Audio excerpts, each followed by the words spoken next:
दर्शकों, आज वीडियो में जाने वाला है एक महाशय है प्रेमानंद जी महाराज, जिनके पीछे अंध भक्तों की पूरी फौज खड़ी है। तो आज उन भक्तों को जोर का झटका धीरे से लगने वाला है। आज प्रेमानंद जी की दिखाते हैं दोगली बात। हमारी प्रार्थना है, यदि आप अपना मंगल चाहते हो, पहला, रोज ठाकुर जी का चरणामृत पियो। अकाल मृत्यु हरणम सर्व व्याधि विनाशनम श्री कृष्ण पादोदकम पीत्वा पुनर्जन्म न विद्यते। अकाल मृत्यु आपकी नहीं होगी। सर्व व्याधि विनाशनम, समस्त रोगों का नाश करने की सामर्थ्य चरणामृत में। अपने प्रेमानंद जी का कहना है कि ठाकुर जी का चरणामृत पीने से, भाई और बहनों, ठाकुर जी का चरणामृत पीने से आपकी अकाल मृत्यु नहीं होगी और सभी रोगों का नाश होगा। तो आइए अब दिखाते हैं इनके जो कट्टर श्रद्धालु है, भगतजन है, उनको कितनी भयंकर बीमारियां हो गई। देखिएगा भाई और बहनों। महाराज जी हरिवंश, मेरी राधा रानी बिटिया रानी को ब्लड कैंसर पे मैं 2 साल से लड़ रहा हूँ। इसको ताड़ने के लिए कुछ हम क्या करें? बस हमें तो एक ही बात समझ में आती है, भगवान का आश्रय और भगवान का नाम, वो सब कुछ करने में समर्थ है। पूर्व कर्म के किसी परिणाम से शरीर रोग ग्रसित हो गया, अब आप नाम जप करो और इसको के द्वारा बताई हुई भक्ति करते हुए, ठाकुर जी का चरणामृत लेते हुए और वो रज लगाते हुए इनके श्रद्धालुओं को 4th स्टेज का कैंसर हो गया। 4th स्टेज का कैंसर। और प्रेमानंद जी कहते हैं राधे राधे जाप करो और भक्ति करो, मरना ही तो है एक दिन। अरे जब रोगों से ही मरना है, बीमारी से ही मरना है, फिर आप क्यों ठेकेदार बने हुए हो? ठाकुर जी का चरणामृत लेने से और माथे पर रज लगाने से अकाल मृत्यु नहीं होगी, कोई रोग नहीं होगा। फिर आपके शिष्यों को रोग कैसे हो गया? प्रेमानंद जी बताइए, जनता पूछ रही है। मेरा जब 19 उम्र था तब वृंदावन में आई। अभी मेरा 55 हो गया, किंतु मेरा तबीयत बहुत अच्छा था। लेकिन अभी 20 दिन हो गए भूखा रहा था, भूखा से शरीर दर्द कर रहा है। अभी मेरा शुगर पकड़ लिया। इसका क्या कोई अपराध हुआ मेरे से? नहीं, मेरे कोई नहीं। ये तो बहुत शुगर बढ़ गया ना, अभी मरना ही तो है। हाँ, मरना तो है। बस अब चिंता क्या कर। क्या होता है, आप तो माँ है इसलिए शायद हमारी बात नहीं समझ पाएंगे। अगर इसका कर्म आपको टीवी में जैसे दिखाया जाता है ना, वो अगर सामर्थ्य हो दिखा दे कि इस कर्म के परिणाम, तो आप कहोगे अवश्य अवश्य ऐसा। आपने एक बहन आती है अपने छोटे से बच्चे को लेकर के और कहती है प्रेमानंद जी महाराज मेरे बच्चे को कैंसर हो गया। और प्रेमानंद जी क्या कहते हैं, अगर आपका जो है पिछले जन्म का कर्म यानी पाप कर्म दिखा दिया जाए तो आप कहोगे अवश्य अवश्य ऐसा ही होना चाहिए था, ऐसे होना चाहिए था। अरे भाई, अभी तो आप खुद अपनी वीडियो में कह रहे थे ठाकुर जी का चरणामृत लेने से और रज लगाने से अकाल मृत्यु नहीं होती, रोग नहीं होता। रोज ठाकुर जी का चरणामृत पियो। अकाल मृत्यु हरणम सर्व व्याधि विनाशनम श्री कृष्ण पादोदकम पीत्वा पुनर्जन्म न विद्यते। अकाल मृत्यु आपकी नहीं होगी। सर्व व्याधि विनाशनम, समस्त रोगों का नाश करने की सामर्थ्य चरणामृत में। और प्रेमानंद जी क्या कहते हैं, अगर इसके पाप कर्म दिखा दिए जाए ना टीवी में आपको, आप कहोगे अवश्य अवश्य इसके साथ ऐसा ही होना चाहिए था, अवश्य अवश्य। अरे जब वो बच्चा कैंसर की मौत से अकाल मृत्यु ही मरना है, तो आप क्यों ठेकेदारी ले रहे हो कि ठाकुर जी का चरणामृत लेने से अकाल मृत्यु नहीं होगी, बीमारी नहीं होगी? अरे भाई, मरीज डॉक्टर के पास इसलिए तो जाता है ताकि उनके रोगों का निवारण हो, रोग कटे। तो ठीक इसी प्रकार दुखी श्रद्धालु जो है धर्मगुरुओं के पास जाते हैं, क्योंकि उनके पास कोई भगवान की दिव्य शक्ति होती है जिससे कि उनके रोग कटे। अरे जब श्रद्धालुओं की बीमारी नहीं कटेगी, उनकी अकाल मृत्यु नहीं टलेगी, तो क्या फायदा आप जैसे धर्मगुरुओं के पास जाने का? तो दर्शकों, इन प्रेमानंद जी महाराज जी को ना तो वेदों ज्ञान है ना भागवत गीता। भागवत गीता अध्याय 4 के श्लोक 34 से लेकर 37-38 तक कहा है कि उस तत्वदर्शी संत के पास जाओ। उस तत्वदर्शी संत के पास वो ऐसा तत्व ज्ञान है, उस तत्व ज्ञान से आपके सभी पाप कर्म जलकर ऐसे नाश हो जाएंगे जैसे बहुत बड़े ईंधन में अग्नि की छोटी सी चिंगारी लगा दी जाए, वो ईंधन जल के राख हो जाता है, ऐसे पाप कर्म जल के राख हो जाएंगे। तो इनके पास ना तो वो भक्ति विधि, ना ही वो मंत्र, ना ही वो ज्ञान जिससे कि पाप कर्म नाश हो सके और रोग दुख दूर हो सके। वेदों में भी लिखा है वो परमात्मा रोगी को ठीक कर देता है, रोगी की आयु को बढ़ा देता है। अगर वो मृत्यु के समीप भी चला गया है तो परमात्मा उसको 100 साल तक की आयु दे सकता है, ये वेद कहते हैं। प्रेमानंद जी को ना तो वेदों का ज्ञान, ना भागवत गीता ज्ञान। और जो ये नाम देते हैं राधे राधे, ना तो ये वेदों में लिखा, ना गीता में लिखा, ये इनका मनमुखी मंत्र है, ये घर का बनाया हुआ मंत्र है, ये किसी शास्त्र से प्रमाणित नहीं है ये मंत्र। घर से निकलने के पहले 11 बार कृष्णाय वासुदेवाय इस मंत्र का जाप करो। कभी आपका एक्सीडेंट नहीं हो सकता, कभी आप दुर्घटना में कभी नहीं फंसेंगे, और फंसेंगे भी तो आप सेफ निकलना। देखा अभी आपने प्रेमानंद जी महाराज ने क्या बोला कि घर से निकलने से पहले 11 बार कृष्णाय वासुदेवाय इस मंत्र का जाप करना चाहिए। उसके बाद आपका किसी का भी एक्सीडेंट नहीं हो सकता, दुर्घटना नहीं हो सकती। और अब देखिए प्रेमानंद जी अपनी ही बात का खंडन करते हैं। एक दिन सबको मरना है, मरने का कोई ना कोई कारण बनेगा, कोई ना कोई दुर्घटना बनेगी, एक्सीडेंट होगा, कुछ भी होगा, कर लिया स्वीकार। मृत्यु तो कोई घटना लेकर ही आती है, स्वागत करो भी मृत्यु का। फिर आप जो ठेकेदारी ले रहे हो कि कृष्णाय वासुदेवाय मंत्र का 11 बार जाप करने से दुर्घटना नहीं होगी, तो दर्शकों ये दोगली बातें होती हैं इन संतों की। इनके पास कोई ज्ञान नहीं होता, बस उआबाई जो मुंह में आया बोल दिया, कहीं का ईंट कहीं का रोड़ा, और ये अज्ञान इन लोगों ने जोड़ा। बस थोड़ी बहुत संस्कृत के 2-4 श्लोक याद कर लेते हैं, उन संस्कृत के 2-4 श्लोकों को बोल कर दिखाते हैं। आम इंसान सोचता है भाई संस्कृत आती है, आम इंसान जो है उस संस्कृत से प्रभावित होकर के इनके शिष्य बन जाते हैं, जबकि इनको वेद गीता पुराण का कोई ज्ञान नहीं है, ये सब गुट्ठा छाप है। तीसरी बात, नाम संकीर्तन 20-30 मिनट अपने घर में करो। जितना आनंद पूर्वक खूब डूब करके नाम संकीर्तन करो, राधा राधा, जो भी नाम आपको प्रिय हो। नाम संकीर्तनम यस्य सर्व पाप प्रणाशनम, सब पापों का नाश कर देगा। जरा सी रज माथे पे रखी रहनी चाहिए। ये हमारी 5 बातें याद कर लो, आप सदैव सुखी। क्या कहना है, ये 5 बातें याद रख लो, जीवन में सुखी रहोगे। जबकि हम बचपन से पढ़ते हुए आ रहे हैं कि पहला सुख निरोगी काया, यानी इंसान का जो पहला सुख होता है वो निरोगी काया होता है, यानी उसके शरीर में कोई रोग ना हो, कोई भयंकर रोग ना हो। देखो भाई खांसी जुकाम बुखार तो आम बात होती है, लेकिन कोई ऐसा कैंसर जैसा भयंकर रोग ना हो। अगर किसी इंसान को कोई भयंकर बीमारी है तो वो कैसे सुखी रह सकता है। और ये कहते हैं बस भक्ति करो, राधे राधे जाप करो, तो भक्ति कैसे होगी। अब कोई व्यक्ति बीमार है, बीमारी से तड़फ रहा है, तो वो बीमारी ठीक हो तभी तो भक्ति कर सकता है। अब जैसे ये बहन आई थी, इसके बच्चों को कैंसर है, अब भी चाहे इसका बच्चा ठीक हो तभी तो ये भक्ति कर पाएगी। जब तक इसका बच्चा परेशान रहेगा, बीमारी से पीड़ित रहेगा, तो ये भक्ति कैसे करेगी, कैसे राधे का जाप करेगी, जब इसका ध्यान तो उस अपने बच्चे में रहेगा। ऐसे ही किसी को कैंसर है या कोई और बीमारी है, किसी को शुगर है, तो उसका ध्यान तो उस बीमारी में ही रहेगा, वो तो उसी से पीड़ित रहेगा, तो वो भक्ति कैसे कर सकता है। भक्ति तब होगी जब बीमारी ठीक हो और फिर वो भक्ति कर सकता है। तो अपने श्रद्धालुओं को प्रेमानंद जी का ये कहना है, तो ये कैंसर जैसी भयंकर बीमारी ठीक तो होगी नहीं, लेकिन आगे आगे राधे राधे का जाप करो, भक्ति करो। तो ये तो ऐसे हो गया जैसे किसी के पैर में कांटा लग गया और वो कहे कि देखो कांटा तो निकलेगा नहीं, आप जूता पहन लो। अरे भले आदमी, कांटा लगे पैर में जूता पहना जा सकता है? पहले कांटा निकले उसके बाद इंसान जूता पहने, ये सोच के कि आगे भविष्य में कांटा नहीं लगेगा।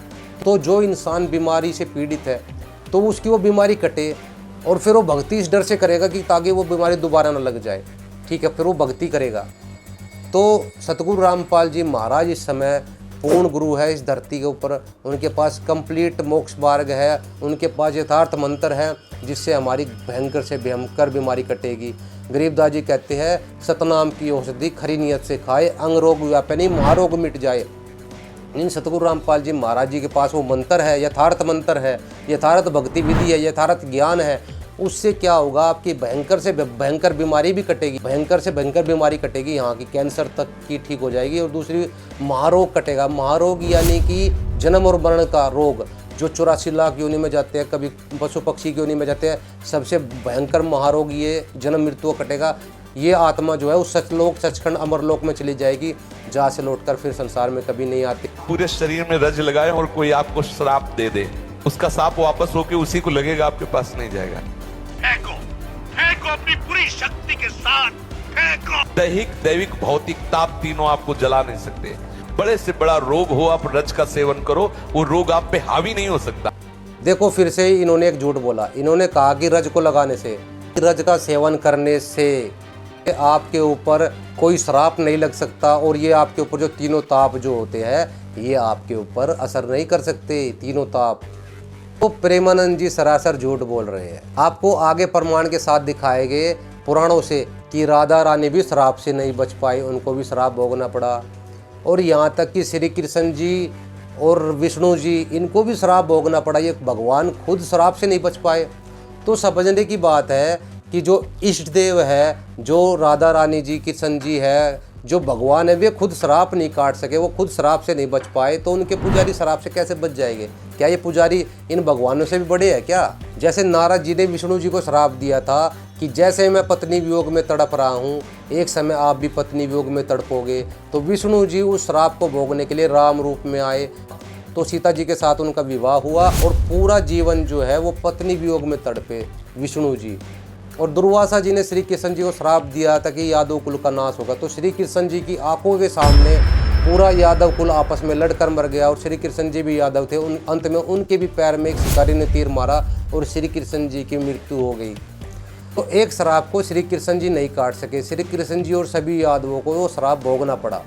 कबीर साहब कहते तुम कौन राम का जपते जापम, तासे कटे ना तीनों तापम, कि किन भगवानों की भक्ति करते हो जिससे तुम्हारे 3 ताप भी नहीं कटते।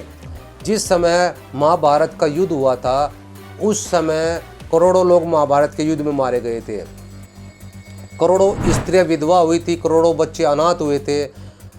जो मिलिट्री यानी सैनिक अपने घर वापस नहीं लौटे थे, महाभारत के युद्ध में मारे गए थे, उनकी स्त्रियां विधवा हो चुकी थे, उनके बच्चे अपनी माता से पूछ रहे थे हमारे पिता कब आएंगे। तो उन लोगों की बद्दुआएं, उन लोगों का श्राप, उन लोगों की हाय जो है पांडवों को सता रही थी। युधिष्ठिर को बुरे बुरे सपने आने लगे। 5 पांडव श्री कृष्ण जी के पास गए, उन्होंने श्री कृष्ण जी से कहा कि युधिष्ठिर को नींद नहीं आती, रात को बुरे बुरे सपने आते हैं, डरता है, और इनको सर कटे हुए नजर आते हैं, और स्त्रियाँ रोती हुई नजर आती है, उनके बच्चे रोते बिलखते नजर आते हैं, स्त्रियाँ चूड़ियाँ तोड़ती नजर आती है। तो श्री कृष्ण जी ने कहा कि तुम्हारे ऊपर ये तीनों ताप सता रहे हैं, तो ऐसा करो एक अश्वमेध यज्ञ करवाओ। अश्वमेध यज्ञ तब सफल मानी जाएगी जब वो शंख बजेगा। एक शंख रख दिया 5 मुख का, जब ये 5 मुख का शंख बजेगा, अखंड बजेगा, तब तुम्हारी यज्ञ सफल होगी। कहते हैं उस यज्ञ के अंदर 33 करोड़ देवी देवता खाना खा के चले गए तो शंख नहीं बचा। 12 करोड़ ब्राह्मण, 88,000 ऋषि, 56 करोड़ यादव, ये सभी खाना खाकर चले गए, भंडारा करके चले गए, शंख नहीं बजा। यहाँ तक कि ब्रह्मा विष्णु शिव जी ने भी भंडारा कर लिया, श्री कृष्ण जी ने भी भंडारा कर लिया, वो शंख नहीं बजा। तो शंख किसने बजाया? तो कबीर सागर के अंदर प्रमाण है। कबीर साहब 4 युगों में आते हैं, सतयुग में सत सुकृत नाम से, त्रेता में मुनिंदर नाम से, द्वापर में कर्णम नाम से, कलयुग में कबीर नाम से। तो वो सारी सृष्टि का रचनार कबीर, तो उसने अपने शिष्य सुदर्शन सुपच का रूप बनाया। 5 पांडव श्री कृष्ण जी उनको लेने के लिए आए सम्मान पूर्वक कि आइए हमारे भंडारे में भोजन ग्रहण कीजिए। तो वो कबीर परमेश्वर जो करुणा नाम से आए हुए थे, वो सुपच सुदर्शन का रूप बनाकर पांडव की यज्ञ में जब उन्होंने भंडारा किया, भोजन खाया, तब वो शंख जो है अखंड बजा था, पूरी पृथ्वी हरी भरी हो गई थी। तब 5 पांडवों के 3 ताप कटे थे।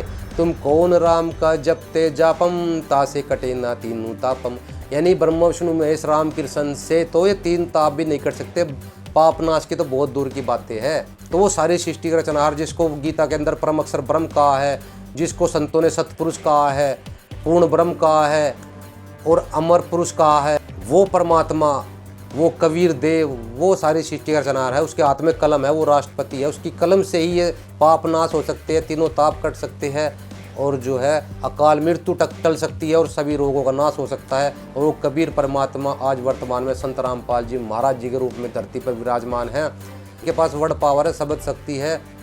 उनके दिए हुए मंत्रों से, भक्ति से आपके कैंसर का रोग बाप भी ठीक हो। सुनकर समर्पित हो आओगे तो आपकी कैंसर का बाप भी ठीक हो जा। भगवान किसे कहते हैं? वाह भाई वाह। यहाँ पर कम से कम लाखों भक्तों के कैंसर तक के रोग ठीक हो चुके, जिन समर्पित भाव से परमात्मा पर विश्वास करके नाम लिया और मर्यादा निभाई। क्योंकि दुखी आदमी मर्यादा खूब निभाता है, सुखी तक रोज ठाकुर जी का चरणामृत पियो। अकाल मृत्यु हरणम सर्व व्याधि विनाशनम श्री कृष्ण पादोदकम पीत्वा पुनर्जन्म न विद्यते। अकाल मृत्यु आपकी नहीं होगी। सर्व व्याधि विनाशनम, समस्त रोगों का नाश करने की सामर्थ्य चरणामृत में। दूसरी बात, घर से निकलने के पहले 11 बार कृष्णाय वासुदेवाय इस मंत्र का जाप करो। कभी आपका एक्सीडेंट नहीं हो सकता, कभी आप दुर्घटना में कभी नहीं फंसेंगे, और फंसेंगे भी तो आप सेफ निकल आएंगे। प्रमाण दिखाते हैं महाभारत से। श्री कृष्ण जी खुद कहते हैं कि वो प्रारब्ध को नहीं काट सकते, यानी विधि के विधान को चेंज नहीं कर सकते। जिसके किस्मत में जो लिख गया है उसको वो बदल नहीं सकते। श्री कृष्ण जी खुद कहते हैं, महाभारत पढ़िए। महाभारत ग्रंथ उद्योग पर्व अध्याय 79 में लिखा है, श्री कृष्ण जी अर्जुन को कह रहे हैं, मैं पुरुषार्थ से जितना हो सकता है उतना संधि स्थापन के लिए अधिक से अधिक प्रयत्न करूंगा, परंतु प्रारब्ध के विधान को किसी भी प्रकार टाल देना या बदल देना मेरे लिए संभव नहीं है। यानी कृष्ण भगवान भी विधि के विधान को नहीं बदल सकते। ये महाभारत में क्लियर हो गया। कबीर परमात्मा क्या कहते हैं, अमर करूँ सतलोक पटाऊं, ताते बंदी छोड़ कहाऊं। कहते सतनाम की औषधि खरी नियत से खाए और अंग रोग व्याप्य नहीं महारोग मिट जाए। तो कबीर परमेश्वर द्वारा दिया हुआ सतनाम का 2 अक्षर का मंत्र, जिसे गीता में अध्याय 17 के 23 में ओम तत्सत कहा गया है, में तत्सत कोडवर्ड है। ये सतगुरु रामपाल जी महाराज देते हैं। तो इस मंत्र जाप से आपके शरीर का रोग कटेगा, भयंकर से भयंकर रोग ठीक हो जाएगा, और महारोग यानी जन्म मृत्यु का 84 लाख योनि का रोग कटेगा, यानी पूर्ण मोक्ष प्राप्त होगा। कहते हैं कबीर साहब, सतगुरु की शरण में आने से आई टला बड़ा, मस्तिष्क में सोली हो वो कांटे पे टल जाए। यानी पूर्ण संत जो सतगुरु, वर्तमान में सतगुरु धरती पे एक ही होता है, उस सतगुरु की शरण में जाने से आपके मस्तिष्क की सूली भी कांटे पे टाल देगा परमात्मा, ऐसा है। और वेद बतलाते परमात्मा जो है अकाल मृत्यु को भी कैंसिल कर सकता है, यानी टाल सकता है। ये वेदों में लिखा है। गई तो क्या प्राप्ति हो सकती है, राधा कहाँ पे रहती है, कृष्ण जी कहाँ पे रहती है, कौन सा है वो इनका गोलोक जहाँ पर आप जाओगे राधा की प्राप्ति करोगे, वहाँ पर क्या हाल है। वहाँ पर खुद राधा जी परेशान है, वहाँ खुद राधा कृष्ण दुखी है, और वहाँ गई हुई आत्मा वे खुद दुखी है। वहाँ भी ये खैचातानी राग द्वेष भरा पड़ा हुआ है। वहाँ पर राधा जी को शराप लग जाता है। देखिए भयवर्त पुराण उत्तर भाग श्री कृष्ण जन्मखंड हिंदी साहित्य सम्मेलन प्रयाग से ये है। द्वितीय अध्याय में लेके आते हैं पेज नंबर 31। विरजा नामक गोपी का नदी रूप धारण। श्राप से श्री दामा शंखचूड़ होकर उत्पन्न हुए। श्री दामा ने भी राधा को श्राप दिया था। अब आप देखिए, जिस राधा जी को जगत जननी कहा जा रहा है, अमर भगवान कहा जा रहा है, उनको एक गोप ने श्राप दे दिया, तू भी मनुष्य होकर उत्पन्न हो, व्रज में स्त्री बनकर वहां की भूमि में विचरण करो। अनंतर श्री दामा के श्राप से भयभीत होकर राधा ने श्री कृष्ण से कहा कि मुझे श्री दामा के श्राप से गोपी होना पड़ेगा। भव भंजन अब कौन उपाय करूं, बताने की कृपा करो। श्री कृष्ण जी से राधा जी पूछ रही हैं कि मैं इस श्राप से कैसे बचूं। ये देखिए, हे देवी, थोड़ा स्लो व्रज में हम लोग चलकर जंगल में विहार करेंगे। ये देखिए, कृष्ण जी उनको क्या लालच दे रहे हैं कि वहां भी हम संबंध बनाएंगे। ये देखिए, वे माइक भय के बहाने ही राधा के समीप गए और अपनी प्रतिज्ञा पूरी करने के लिए उनके साथ तथा गोपियों के साथ वहां विहार किया। नारायण बोले, एक बार भगवान श्री कृष्ण ने स्वयं गोलोक में रास मंडल में निर्जन महावन में विहार किया। राधिका को सुख संभोग में निमग्न होने के कारण अपने पराये का ज्ञान नहीं रहा, इसलिए विहार करने के उपरांत भगवान श्री कृष्ण बिना उनसे पूछे उन्हें छोड़कर एक अन्य विरजा गोपी के साथ श्रृंगार संभोग करने के लिए चले गए। वह राधा के समान सुंदरी थी और वृंदावन में रहती थी। ये गोलोक के वृंदावन की बात हो रही है, जहां ये कहते हैं मोक्ष प्राप्त करने के बाद आत्माएं जाएंगी। वैसे तो ये असत्य है, परंतु आप देखिए वहां पे क्या घटनाएं हो रही हैं। वह गोपी भगवान कृष्ण की प्राणों से भी अधिक प्रिय और स्त्रियों में धनमान्य थी। रत्न सिंहासन पर बैठी हुई उसने भगवान को अपने समीप आए हुए देखा और भगवान ने भी उस गोपी का शारदीय चंद्रमा के समान सुंदर मुख देखा और काम बाण से पीड़ित उसे देखकर, वो भी काम बाण से पीड़ित थी, उसे देखकर भगवान ने निर्जन महारण्यवर्ती रत्न मंडल में पुष्प शैया पर उसके साथ शीघ्र विहार करना प्रारंभ कर दिया। उसके साथ संभोग करना शुरू कर दिया। करोड़ों काम के समान सुंदर एवं प्राणेश कृष्ण को छाती से चिपका कर रति क्रीड़ा करती हुई विरजा, ये विरजा कृष्ण की श्रृंगार चेष्टाओं के कौतुकवश मूर्छित हो गई, मतलब संभोग करते करते बेहोश हो गई। किंतु भगवान उसी से लिपटे उस रत्न मंडप में पड़े रहे। राधिका की सखियों ने यह दृश्य देखकर राधिका जी से निवेदन कर दिया, चुगली कर दी। हाँ, उनको रिपोर्ट दे दी कि भाई ऐसा हो रहा है वहां पे। उनकी बातें सुनकर राधा सो गई और कुपित हुई। राधा जी गुस्सा हो गए, सो गई। महादेवी ने, ये राधा जी ने सहेलियों से कहा, तुम लोग यदि सत्य कह रही हो तो मेरे साथ चलो और मुझे दिखाओ, मैं उस गोपी समेत कृष्ण को भी इसका उचित फल प्रदान करूंगी। मतलब राधा अपने को कृष्ण से ऊपर बता रही है यहाँ पे कि मैं उसको सजा दूंगी, अच्छा मजा चखाऊंगी, मैं उसको अच्छा मजा चखाऊंगी। देखती हूँ मेरे शासन करने पर आज कौन उसकी रक्षा करता है। अब देखिए, भगवान की प्रिया राधा उस रत्न मंडप में सहसा पहुंच गई, अचानक पहुंच गई। वहां दरवाजे पर एक सुंदर द्वारपाल को देखा। बेत लिए उस महाबली ने उन्हें भीतर नहीं जाने दिया। मतलब राधा जी को भीतर नहीं जाने दिया, मतलब बेत राधा लिए हथियार से धमका दिया, मतलब धमका दिया राधा जी को। राधा जी तो गोलोक की मालकिन है। ये तो हमें वैसे बताया गया, ऐसा है नहीं। अब देखो ठीक है, आगे बढ़ते हैं। अनंतर अगर ये गोलोक के मालिक भी हों तो भी पूर्ण परमात्मा तो सिद्ध होते नहीं। बिल्कुल। और अगर कोई कहीं का मालिक है, प्रधानमंत्री है, अपने ऑफिस में जाए तो उसको कोई द्वारपाल धमका देगा हथियार लेके? बिल्कुल नहीं तो धमका भाई सकता। यहाँ पे लीला कुछ और हो रही है। ये तो लोगों को पता नहीं क्या भाव आ रहा है। आ जाओ जी, देखो आगे। बेत लेके उस महाबली ने उन्हें भीतर नहीं जाने दिया, रोक दिया। अच्छा। और वो भी धमका गया बेत लेके। अनंतर राधिका की सहेलियों ने शीघ्रता से किंकर समेत श्री दामा को बलपूर्वक हटा दिया। अब उनकी सहेलियों ने उसे हटाया। गोपियों के इस कोलाहल को सुनकर भगवान स्वयं राधा को क्रुद्ध जानकर अंतरित हो गए, भाग गए या फिर गायब हो गए। अपनी मतलब सिद्धि से वो एक तरीके से एक देशी भाषा में वहां ये से है कि भाग गए, कुल मिला राधा के गुस्से को देखते हुए वहां से गायब हो चले गए। हाँ। और विरजा भी राधा के रोषपूर्ण शब्दों द्वारा भगवान को अंतर्हित देखकर इतना भयभीत हुई कि योग द्वारा उसने अपने प्राण ही छोड़ दिए। अपने प्राण ही छोड़ दिए, मतलब इतनी डर गई। अनंतर उसकी देह तुरंत नदी रूप हो गई। यानी कि विरजा को भी पता था कि श्री कृष्ण जी के साथ ये जो संबंध बना रही है वो ये गलत है। हाँ। क्योंकि श्री कृष्ण जी तो राधा जी के पति थे।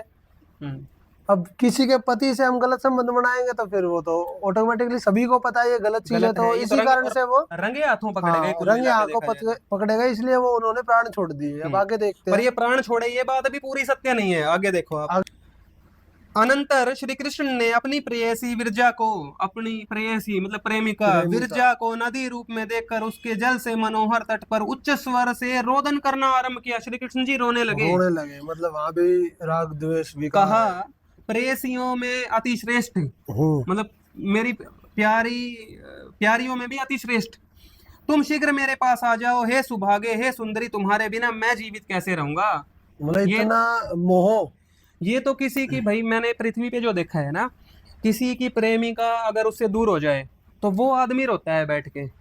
तो ये तो चीज मनुष्यों के साथ होती है। यही चीज हमारे देवताओं के साथ होने लग रही है। वो भी अपनी प्रेमिका के जाने से अंतर क्या है? रो रहे हैं। आ जाओ और आगे देखते हैं। बिल्कुल बिल्कुल। अब उत्तम शरीर धारण कर जल से निकलकर शीघ्र आओ। अनंतर श्री कृष्ण की आज्ञा से विरजा साक्षात राधा के समान सुंदरी बनकर उनके सामने आकर खड़ी हो गई। ये कह रहे थे नदी बन गई है तो फिर आ गई, मतलब कुछ और है, इसका अर्थ पूरा नहीं था वो। बिल्कुल। पीतांबर पहने, मुस्कुराते हुए, मुख कमल वाली वह ताकते हुए प्राणनाथ को कटाक्षों से देखने लगी। वह नितंब और श्रोणी के भार से दबी हुई, मोटे और उन्नत स्तनों वाली, मानिनी स्त्रियों में प्रमुख मानिनी, गजराज की भांति मंद मंद चलने वाली, सुंदरियों में सुंदरी और स्त्रियों में धन्य मान्या थी। उसके शरीर के अंगों की यहाँ सुंदरता बताई गई है। श्रोणी भाग होता है जो पेल्विस एरिया होता है, मतलब पेट से नीचे का और जांघों से ऊपर का जो हिस्सा होता है वो श्रोणी भाग होता है। इसमें लिखा भी हुआ है नितंब, श्रोणी और मोटे उन्नत स्तनों वाली। ये उनकी शरीर की मतलब ये हम धार्मिक ग्रंथ पढ़ रहे हैं, ब्रह्मवैवर्त पुराण, और उसमें ये प्रकरण है। काम कला से अलंकृत अति मनोहर केशपाश से युक्त थी। उस सुंदरी को देखकर प्रेम अतिरेक होने से जगतपति भगवान ने सहसा उसका आलिंगन और बार बार चुंबन किया। मतलब वो फिर से जब स्त्री रूप में हो गई तो दोबारा से भगवान श्री कृष्ण उनको चिपट गए। वही चीज। अच्छा। प्रभु ने एकांत में उस प्रेयसी को पाकर विपरीत आदि अनेक प्रकार की रति बार बार उसके साथ की, विपरीत रति भी किया। अब इसका अर्थ चलो छोड़ो, ज्यादा देखो जी, सबसे बड़ी बात तो ये है कि हमारा किसी की भावनाओं को ठेस पहुंचाना को उद्देश्य नहीं है, लेकिन ये ब्रह्मवैवर्त पुराण कह रहे हैं कि प्रभु ने एकांत में उस प्रेयसी को पाकर विपरीत आदि अनेक प्रकार की रति बार बार उसके साथ की, यानी कि अलग अलग प्रकार से संभोग क्रियाएं विरजा के साथ भगवान श्री कृष्ण ने की। देखो हमें तो शर्म भी आ रही है, ये चीज पढ़ते हुए। हम एक धार्मिक ग्रंथ पुराण पढ़ रहे हैं, ब्रह्मवैवर्त पुराण। आज इसकी जरूरत पड़ गई क्योंकि राधा और कृष्ण जी के नाम से पाखंडियों ने इतना पाखंड फैला दिया। उनको ही परमात्मा और परमात्मा की पत्नी सिद्ध करने के लिए इन्होंने पता नहीं क्या क्या बातें बना दी। इसलिए ये सच्चाई उजागर करना जरूरी है। आइए आगे दिखाते हैं। और हम अपनी तरफ से कुछ भी बना के नहीं बोल रहे हैं। ये सारी चीजें इस ब्रह्म वैवर्त पुराण में लिखी हुई है, आप इसको खरीद के पढ़ भी सकते हैं। उस प्रेयसी को पाकर विपरीत आदि अनेक प्रकार की रति, बार बार उसके साथ की विपरीत भी किया। ठीक। अनंतर उनका अमोघ वीर्य धारण करने से सती विरजा उसी क्षण गर्भवती हो गई। श्री कृष्ण जी के वीर्य धारण से वह गर्भवती भी होगी, प्रेग्नेंट हो गई। प्रेग्नेंट हो गई। भाई मतलब ये कोई ऐसी मतलब कोई खेलने वाली बात नहीं है, ये वास्तव में संभोग क्रिया की जा रही थी। और इसमें स्पष्ट भी क्या हुआ कि वीर्य धारण करने से वो गर्भवती हो गई और पश्चात अति मनोहर 7 पुत्रों को जन्म दिया। विरजा ने 7 पुत्रों को जन्म दिया। भगवान श्री कृष्ण की वह प्रेयसी पत्नी जो 7 पुत्रों की माता हुई, अपने 7 पुत्रों समेत सुखपूर्वक वहां रहने लगी। एक बार भगवान के साथ निर्जन वृंदावन में घूमती हुई वह पुनः उनके साथ विहार करने लगी। ये इनके रोज के काम हो गए थे। रोज के काम, मतलब गोलोक में यही काम अगर हम कह सके ये ज्यादा हो रहे हैं। राधा जी सही नाराज थी भैया अगर सच में वो उनकी पत्नी क्योंकि हमने कोई सत्संग वाली, कोई ज्ञान वाली, कोई प्रेम भाव वाली तो बातें इसमें अभी तक तो पढ़ी नहीं है। अभी तक तो यही चल रहा है। उसी बीच कनिष्ठ छोटा पुत्र भ्राताओं द्वारा पीड़ित एवं भयभीत होकर माता के पास आया। भाई खेल रहे थे आपस में, वो तो होता है छोटे बड़े बच्चों की लड़ाई। माता के पास आया और गोद में बैठ गया। जिस समय वो कर रहे थे, वो सारा काम विहार कर रहे थे आपस में, तो वो गोद में आके बैठ गया माता के पास।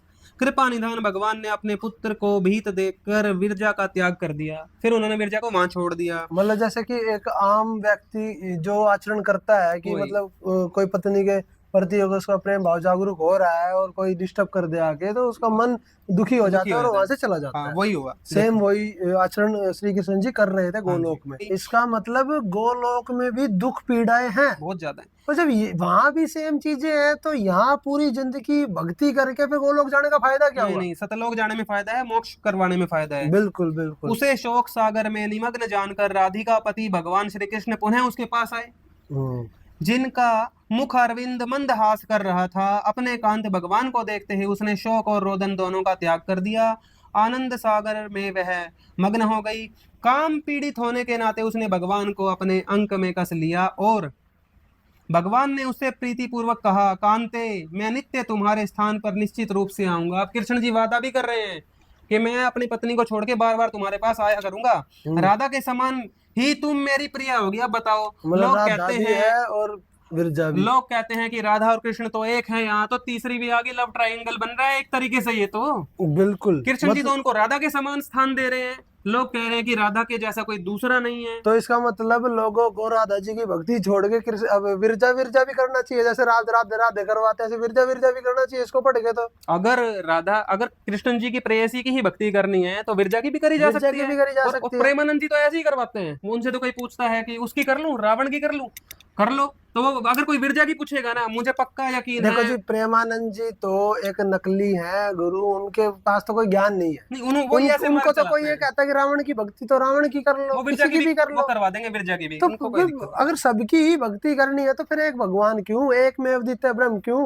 वो उनको एक में द्वितीय ब्रह्म द्वितीय नास्ति वो कहते रहते हैं, लेकिन फिर कहते हैं सबकी कर लो। उनको पता नहीं है ही रहे थे कि राधा की सखियों ने पुनः जाकर ईश्वरी राधा से कह दिया, फिर चुगली कर दी। मतलब ये इनके अनुचर भी वहीं घूमते रहते, मतलब बिना बताए वो मिलने गए थे इन्फॉर्मेटर से। हाँ।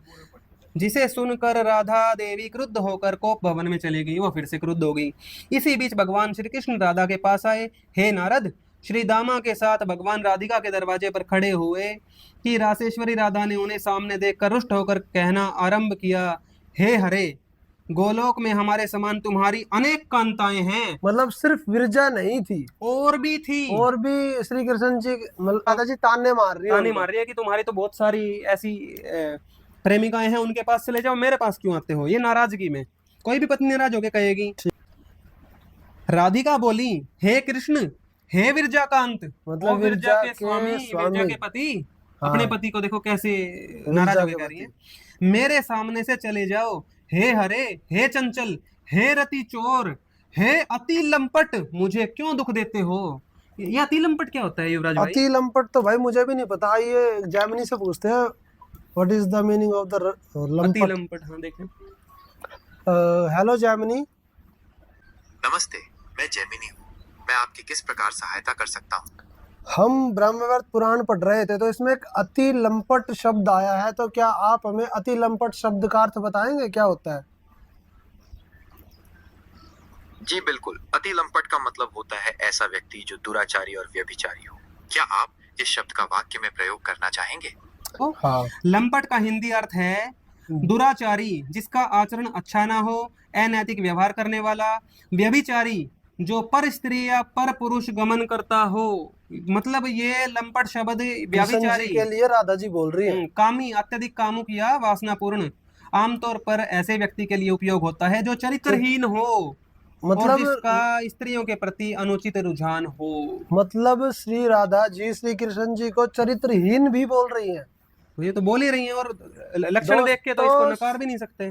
श्री कृष्ण जी को चरित्रहीन हम नहीं कह रहे, श्री कृष्ण जी को चरित्रहीन राधा जी कह रही हैं, और उनको अति कामी भी बोल रही है, और दूसरी स्त्रियों के प्रति गलत काम करने वाला भी बोल रही है। आइए आगे पढ़ते हैं। हे अति लंपट, मुझे क्यों दुख देते हो? मैंने तुम्हें भली भांति जान लिया है, अतः तुम्हारा कल्याण इसी में है कि मेरे यहाँ से शीघ्र चले जाओ। ये तो धमका रही है।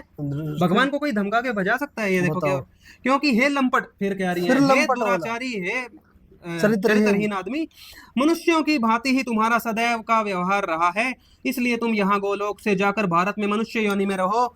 सबसे पहला गोलोक में श्राप राधा ने कृष्ण जी को दे दिया, यानी कि वहाँ पे भी श्री कृष्ण जी, सबसे पहला श्राप राधा जी ने दिया कृष्ण जी को कि तुम मनुष्य बनो, यहाँ पे जाके मनुष्य योनि में रहो। इसका मतलब संत रामपाल जी महाराज ठीक कहते थे कि तुम कौन राम का जपते जापम और ताते कटे ना तुमरे तीनों तापम, तीनों ताप, यानी कि इसमें श्राप भी आता है। तो जो श्री कृष्ण जी भगवान की भक्ति करते हैं उनके ऊपर ये तीन ताप कैसे हटेंगे? क्योंकि श्री कृष्ण जी भगवान तो खुद श्रापों से पीड़ित है। अब पहला श्राप गोलोक में, पृथ्वीलोक की तो छोड़ो, पृथ्वीलोक में तो उनको अनेकों श्राप मिले, उन्होंने भुगतना पड़ा है। गोलोक जो उनका पर्सनल लोक है, जिसमें आप लोग नकली धर्मगुरु बताते हैं कि बहुत शांति है, बहुत सुखी सुख है, वहां पे श्री राधा जी ने कृष्ण जी को गलत काम करने के कारण श्राप दे दिया तो कि तुम जाके पृथ्वी पर मनुष्य बनो, और गाली भी दी है। श्री राधा जी ने श्री कृष्ण जी को गाली भी दी। आगे पढ़ना सचिन जी।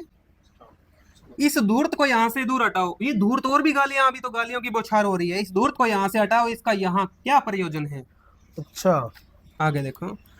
और श्री दामा बहुत क्रुद्ध हुआ, उसने परमेश्वरी राधिका से, जो रुष्ट होने के कारण नेत्रों को रक्त कमल की भांति लाल किए हुए थी, क्रुद्ध भाव से कहना आरंभ किया। अब श्री दामा क्रोधित हो गया, जो कृष्ण जी का अनुचर था, अनुचर यानी कृष्ण जी का सिक्योरिटी गार्ड था उस मतलब जो वहां पे जब राधा को छोड़ के विरजा जी के साथ कृष्ण जी संभोग कर रहे थे, तो वो वहां पे सिक्योरिटी के रूप में खड़ा था, कोई ना जाए अंदर। अब देखिए, उसी के एक निमेष मात्र समय बीतने से ब्रह्मा का पतन हो जाता है, और उसके एक दिन व्यतीत होने पर 28 इंद्र समाप्त हो जाते हैं। अब देखना बहुत ही गहरी बात जो कि श्री दामा बताएंगे। हे राधे, इस प्रकार 108 वर्ष की आयु जिसकी है, उसी मेरे ईश्वर के अधीन तुम क्या, अन्य सभी देवियां और समस्त ब्रह्मांड हैं। ये श्री दामा जी को वहम है, मतलब, और वो आयु भी बता रहे हैं कृष्ण जी की। इसमें तो एक चीज और क्लियर हो गई। श्री दामा जी बोल रहे हैं कि राधा को कि जो मेरे मालिक है ईश्वर, जिनकी 108 वर्ष की आयु है, 108 वर्षों की आयु, मतलब मृत्यु को प्राप्त होंगे, मतलब वो अपनी आयु होने पे मृत्यु को प्राप्त होंगे। ये तो हमने देवी पुराण में भी पढ़ लिया, मत्स्य पुराण में भी पढ़ लिया, इन तीनों की मृत्यु होती है। बिल्कुल। लेकिन वो ये क्या कह रहे हैं कि राधा भी उनके अंडर में है और सारे ब्रह्मांड भी उनके अंडर में है, जबकि राधा यहाँ पे कृष्ण जी, और जबकि प्रेमानंद जी ये कह रहे हैं कि राधा तो कृष्ण जी से भी ऊपर है। कृष्ण जी तो उनके आगे पीकदानी, मतलब थूकदानी लेके खड़े रहते हैं। मेरे ख्याल से उन्होंने ये पढ़ लिया होगा जब राधा जी डांट रही थी उनको, ये पढ़ लिया लगता है उन्होंने 2-4 लाइन कही। मतलब ये नकली गुरु प्रेमानंद जैसे, मतलब इनको भी ज्ञान नहीं है, शायद इन्होंने ब्रह्मवैवर्त पुराण पढ़ा नहीं। आगे देखते हैं। अब राधिका बोली, हे जालिम नीच, रे महामूढ़ लंपट किंकर। उसको भी लंपट कह रही है, क्योंकि वो ऐसी जगह पे पहरा दे रहा था, तो वो भी चरित्रहीन कहलाया। ऐसे दोस्त, मतलब जार पुरुष का दोस्त तो जार पुरुष ही मिलेगा। हे मूढ़, जिस प्रकार असुर गण देवों की निरंतर निंदा किया करते हैं, उसी बात ही तुम मेरी निंदा कर रहे हो, इसलिए तुम असुर हो जाओ। अच्छा, उसको भी श्राप दे दिया। ये शंखचूड़ नाम का राक्षस बना ना पृथ्वी पे आके। दोस्तों, कृष्ण जी के भगत क्या करेंगे जब कृष्ण जी को श्राप मिल गया? तो और कृष्ण जी के भगत भी दुखी, उनको भी श्राप मिल गया। हे गोप, गोलोक से बाहर होकर आसुरी योनि में जन्म ग्रहण करो। मूढ़, हे मूर्ख, मैंने तुम्हें आज शाप दे दिया है, देखती हूँ अब तुम्हें कौन बचाने में समर्थ है। श्री दामा का भी होठ फड़फड़ाने लगा, उनको भी गुस्सा आ गया। उसने भी शाप दिया कि तुम भी मनुष्य योनि में जाओ। मतलब एक श्री कृष्ण जी ने एक पराई स्त्री के साथ गमन किया, उस पाप के कारण, उस गलत काम के कारण इतने सारे व्यक्ति दुखी हुए जिन्होंने इस काम में साथ भी दिया, वो भी दुखी हुए। और प्लस एक बात और नजर आ रही है, चलो ये जो नकली धर्मगुरुओं की बात को अगर ऊपर रखें, जो कि है नहीं, ये तो नकली है, झूठे हैं, पर फिर भी ये कहते हैं राधा और कृष्ण तो एक समान शक्ति वाले हैं। चलो राधा ने कृष्ण को श्राप दे दिया, चलो यहाँ तक भी वो कह देंगे राधा तो दे सकती है श्राप, वो तो बहुत बड़ी है। यहाँ श्री दामा राधा को श्राप दे रहे हैं, एक अनुचर, एक देवी को, एक पूर्ण ब्रह्मांड की मालिक को कैसे श्राप दे सकते हैं? इसका मतलब राधा जी पूर्ण ब्रह्मांड की मालकिन नहीं है। यहाँ तो कोई भी ये नकली धर्मगुरुओं को समझ में नहीं आया आज तक। ये भी एक देवी है, एक देवी पद है इनका, मानते हैं, लेकिन पूर्ण परमात्मा नहीं है, क्योंकि पूर्ण परमात्मा तो श्रापों से लिप्त नहीं हो सकता। उसको तो कर्म लगते हैं, उसको क्या श्राप लगेंगे? आ जाओ देखते हैं। ये भी एक नकली गुरुओं का जो है हमारे सामने मुखौटा उजागर हुआ है। मेरे शाप के कारण तुम्हें भी भूतल में मनुष्य होना पड़ेगा। यहाँ श्री दामा आगे भी श्राप दे रहे हैं, देखो श्री दामा बोले मेरे शाप के कारण तुम्हें भूतल पे मनुष्य होना पड़ेगा और तुम्हें रायण वैश्य की पत्नी कहा करेंगे। रायण की पत्नी बनने का श्राप दिया है वहां भी, कि कृष्ण की पत्नी नहीं, रायण की पत्नी बनेगी वहां जाके, उनके मामा जी की मामी बना दिया। बताओ, पत्नी से मतलब ये मामी भी इसलिए बनी ताकि इनको श्राप मिला था, पत्नी से मामी बना दिया। एक गोप के शाप ने इनको। 18 के भाषण में कहा कि अर्जुन तू सर्वभाव से उस परमेश्वर के शरण में जा, जिसकी कृपा से तू परम शांति सनातन परम धाम को प्राप्त होगा। और अध्याय 15 के 4 में कहा गया है कि वहाँ गए हुए साधक लौटकर फिर संसार में नहीं आते, उसी आदि पुरुष नारायण की मैं शरण में हूँ। यानी गीता ज्ञानदाता भी उसी की शरण में है, उसी आदि पुरुष नारायण की। तो वहाँ गए हुए साधक इस संसार में लौट कर नहीं आते। तो कबीर परमेश्वर ने बताया है वहाँ पर सदा सुख है, वहाँ पर कोई राग द्वेष नहीं है, वहाँ खिंचतान नहीं है, वो अमर लोक है, वहाँ की हर चीज़ अमर है, वहाँ के बाग बगीचे फल फ्रूट सब अमर है, वहाँ की काया सब अमर है, अमर कपड़े अमर चीर है, वहाँ सभी प्यार भरी वाणी बोलते हैं, वहाँ पर कोई राग द्वेष नहीं है, वहाँ रोग शोक नहीं है, यानी कोई मृत्यु नहीं है, कोई बुढ़ापा नहीं है, कोई रोग नहीं है, वो अमर लोक अमर स्थान है। ये आत्मा वहाँ से आई है। तो तो पूर्ण सतगुरु जो होता है, जहाँ से बिछड़ा तहाँ मिलाऊं कर साध सत्संग रे, का मतलब जहाँ पर सच कहा जाए, सच सुना जाए, सत्संग। तो वो सत्संग वर्तमान में पूरी पृथ्वी में सतगुरु रामपाल जी महाराज जी दे रहे हैं सभी को। तो सभी उनसे जुड़कर, उनसे नाम दीक्षा लेकर अपना कल्याण करवाए। सभी को राम राम सत्साई।